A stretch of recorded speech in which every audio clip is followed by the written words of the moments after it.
On est en route pour notre premier petit déjeuner à Shanghai. J'avais trop envie de goûter un petit déj chinois. Au final, même si on s'est couché à 1h du matin, je me suis quand même levée vers 8h30 parce que de base, moi je suis quelqu'un d'hyper matinal. Je me lève super tôt et j'ai vraiment besoin d'un petit déjeuner dès le réveil.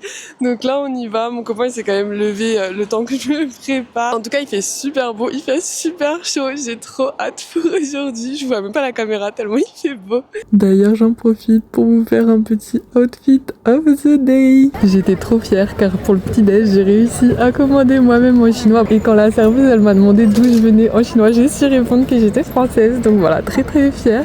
On a pris du lait de soja sucré. On voulait les beignets nature, mais il n'y avait plus, donc on a pris à la viande et on a aussi pris du tofu. Et au final, ce que j'ai préféré, c'était vraiment le tofu. Ensuite, direction le Bund. Première visite de la journée, le Bund de Shanghai avec donc la tour iconique.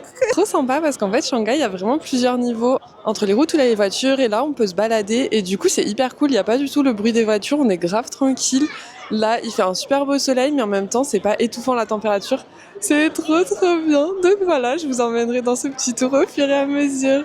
Voilà, là on s'est baladé, vous pouvez bien voir la tour, on s'en est rapproché au fur et à mesure et ça vous montre que voilà, on n'est pas au niveau du sol mais bien en hauteur. Je voulais faire une photo avec la tour mais il y avait tellement de soleil que c'était terrible, j'arrivais pas du tout à ouvrir les yeux. Et la passerelle donnait directement vers un centre commercial, donc on a décidé d'y aller y faire un tour. Il y avait notamment la pâtisserie super connue de Shanghai.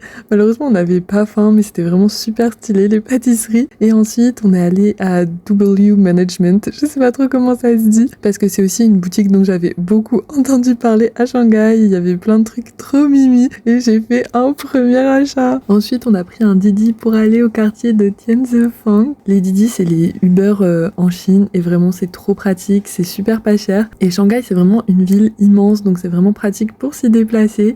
Et sinon, du coup, le quartier de Tianzifang, c'était plein de petites ruelles super mignonnes. Vraiment, on a adoré arpenter le quartier. On s'est un peu perdu plusieurs fois, mais c'était vraiment trop joli.